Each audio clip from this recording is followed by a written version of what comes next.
Let me tell you the story I heard from a local state trooper about Joe Biden riding on the Air Force One Cooper. His days were numbered, nobody wanted him around, so he took his cash and went out like D.B. Cooper. Run, Joe, run into the Amazon. Take your wife and crackhead son. Maybe one day we find your fortune like F.J.B. Cooper. Join us in the hunt for truth and light. At the Benny Show, targets in sight. Run, Joe, run into the Amazon. Take your wife and crackhead son. Maybe one day we find your fortune like F.J.B. Cooper.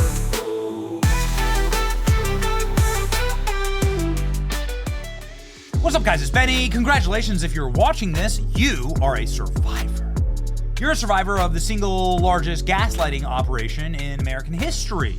You were told that Joe Biden was the most popular president in American history, that he was sharp as a tack as you watched him fall ass backwards down the stairs and across flat surfaces on stages. And you were also told that Hunter Biden is the smartest person that Joe Biden knows, and that he's an artiste, and you need to respect his artistic endeavors, even though it looks like a brain-damaged monkey is the one making the art. You know how like the elephant paints with its trunk? Like they can train like a pig to paint. This is what it looks like. This is what it look. I mean, this is exactly this is Hunter Biden's art. This was selling for $54,000 a pop. This looks like a close-up of an sexually transmitted disease, which I guess paint what you know if you're Hunter Biden, right? He got glossy write-ups in the New York Times inside of his artist studio in the Hollywood Hills. Look at this. This is what this is from. They literally went with this. Hunter Biden doing doodles. This stupid book. That this was a legitimate career for him, and not just like open, on his face money laundering. Oh, by the way, it worked. They were able to launder $1.5 million into Hunter Biden's bank account.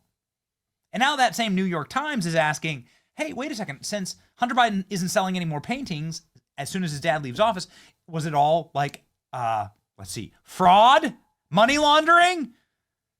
Yeah, it was, dumbasses. You want to know why we're defeating the New York Times? Because we've been calling this kind of stuff out for a very long time. I guess there's value in finally admitting you were wrong. As his father leaves office, is Hunter Biden's art market over? Critics say that the success and significant prices of Hunter Biden's art was boosted by Joe Biden. Oh, really? Who would want to hang this on their wall? Hunter Biden now admitting that, of course, it was fraud. Of course, this was all just prima facie money laundering. Hunter Biden's financial woes revealed a new motion to drop lawsuit. Significant debt. Hunter saying he has no more money. He's all out of cash. When his dad was in office, he sold 27 pieces of art for $55,000 a pop. Now that his dad's left office, he hasn't sold any art. He hasn't sold any books. He thought he'd have a bunch of speaking gigs. Really impressive stuff. I mean, you could hire Hunter Biden for probably $55,000 a speech, and get pearls of wisdom like this. I probably smoke more Parmesan cheese than anyone that you know. I'm sure, Tracy. Look at this. Look at that CBS reporter like laughing about this. Yes, you smoked Parmesan cheese. You're so wonderful. Please, can I buy some of your art? Here's $55,000. Yeah, okay. So the grift is up. And ladies and gentlemen, those same members of the media, like a guy named Chuck Todd, who was, I mean, listen, just call it what it is. You might hate it, and I certainly do, but he was in charge. He was the guy in charge of Meet the Press. Meet the Press in Washington, D.C., and in like the glittery circles of Washington, greater politique. That is the show. Meet the Press is the show you want to get on. It is big time. Chuck Todd was in charge of that show, and Chuck Todd is now going gloves off on the Biden family. It's crazy. Chuck Todd and one of the co-founders of the Lincoln Project, amazing how this guy's not in prison yet, another grifter, are just straight up admitting that Hunter Biden and his siblings, who were degenerate addicts and were suffering from all manners of mental breakdowns and suicidality and like personal problems. These kids are real pieces of work. And by the way, if you want to like see the quality of a man, look at his children. You want to see the quality of a woman, look at her children.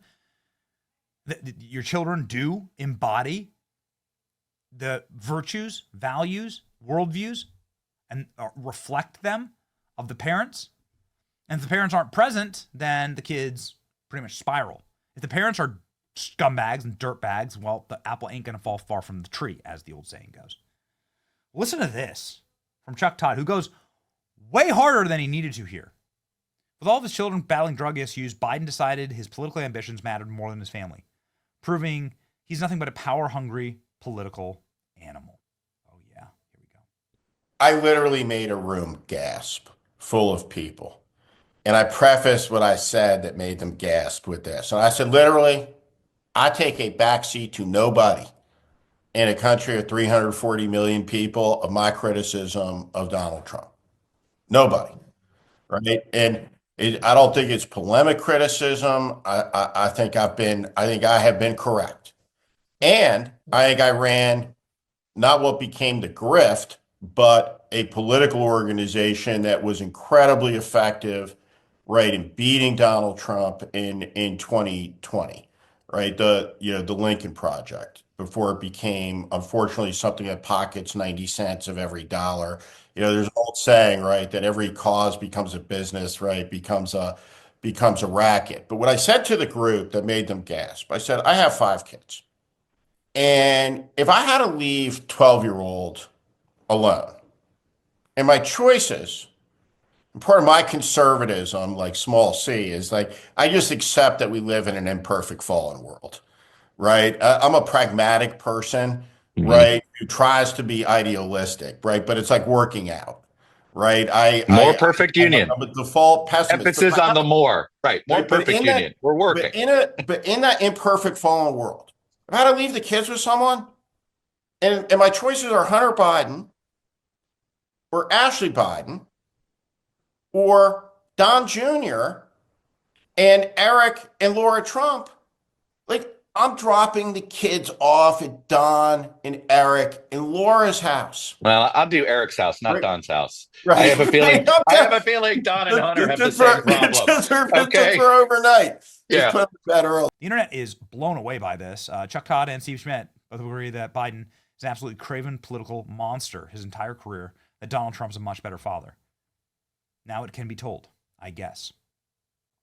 Incredible. Unleashed on Joe Biden and his crackhead children. Guy also takes a swipe at the Lincoln Project. Very interesting. Steve Schmidt, who, again, these guys don't deserve any honor or respect. It's not impressive to be right 5 years later when it doesn't matter. You should have been saying this in 2019 when Joe Biden was announcing he was running for office. Where the F were you guys? You were doing everything in your power to slander and smear Donald Trump.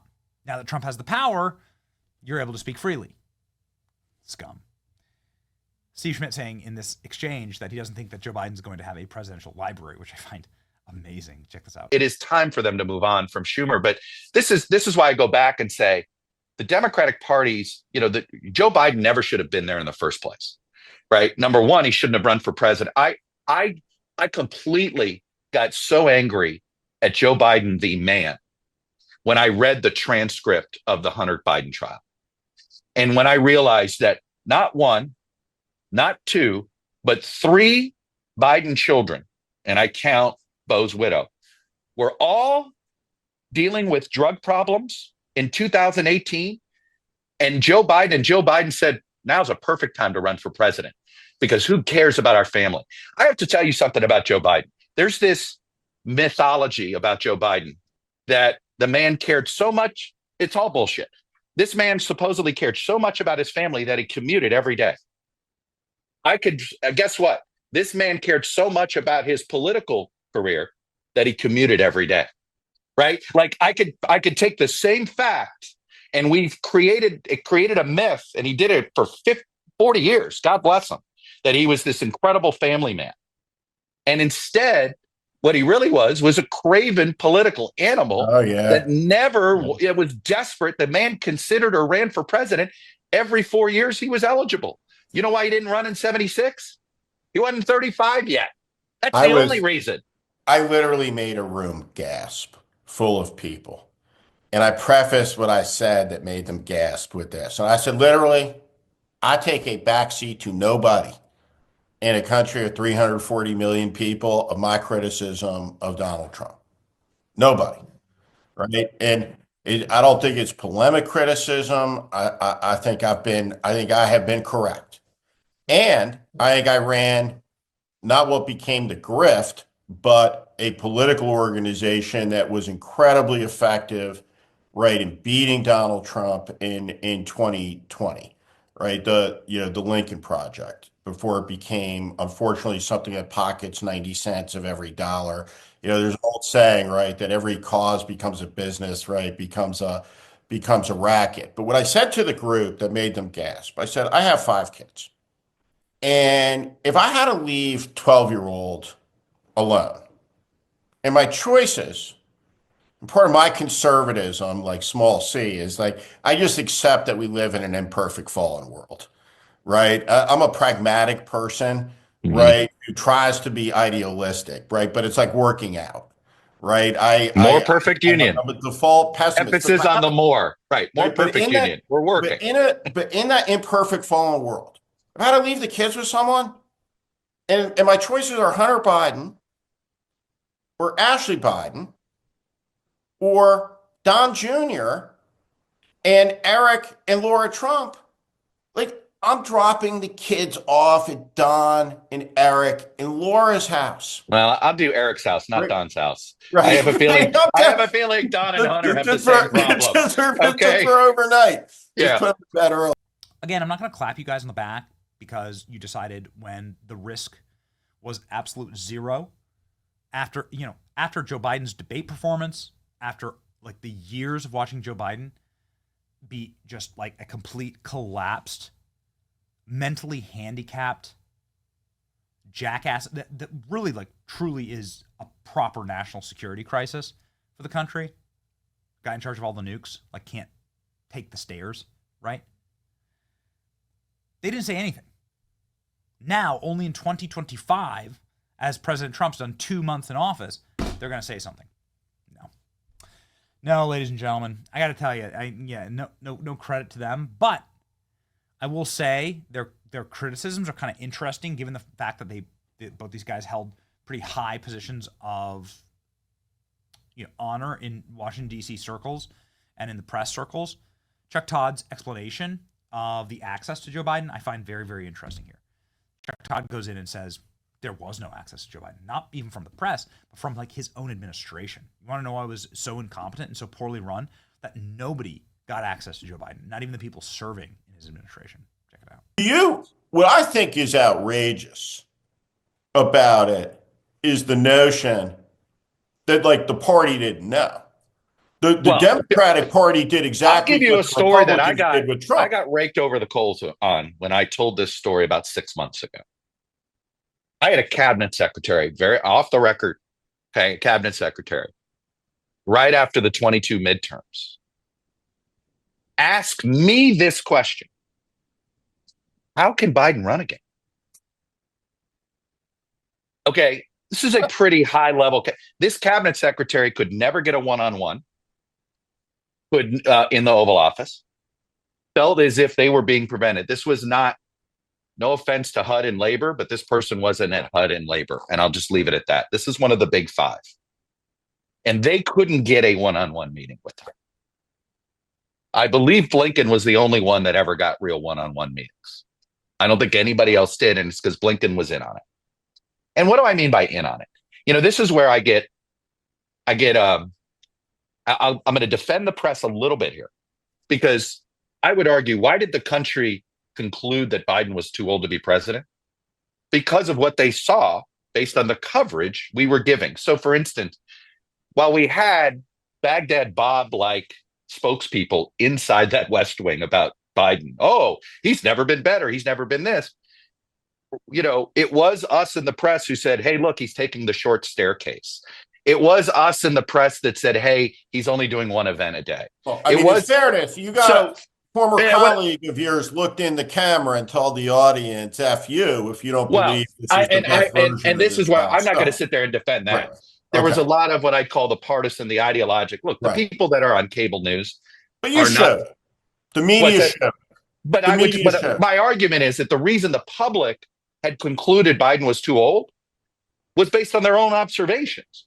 Well, how Yes. were they observing this? Well, we were the filter. So I'm not sitting here defending what many of my idiot colleagues would say, because I would sit there and say, how come, I couldn't get Joe Biden on Meet the Press. The last time I had Joe Biden on Meet the Press was May of 2020 Mhm. in his basement. I never got him again. That wasn't an accident. They weren't going to put him on with anybody that was going to do a follow-up question because they were panicked, right? It was obvious. Now, the question was, the fair critique of me in this could be, should I have been more public in complaining about the lack of access to him? And there's a fine line there. For instance, unlike previous administrations, they cut down the number of journalists who were even invited to speak with Biden off the record. Yeah. And, there's a fine line between looking like you're complaining that you don't have access, right? Yeah. And so and frankly, I'm not interested in trying to make myself the story. Right. But it is, if you want to come at me, it's fair to say, how come you didn't shout it more from the rooftops? It's a fair critique, but I'd also argue that I did my best, at least to showcase the lack of transparency we were getting. Now, the pressure, there is a... So, yeah, do not collect $200. Do not pass go. Straight to jail. I don't respect you for saying the thing that we've all been watching for the better part of 4 years. I'll always hate you for what you guys did to this country. In fact, the vast majority of President Trump's time in office has been just undoing the damage that Joe Biden caused, and some of it is permanent. It's very sad. But I'm glad that we've taken power from you and that the American public saw this. They rejected you. And not sure you're ever going to get it back. It's your boy Benny. Like, share, and subscribe. See ya.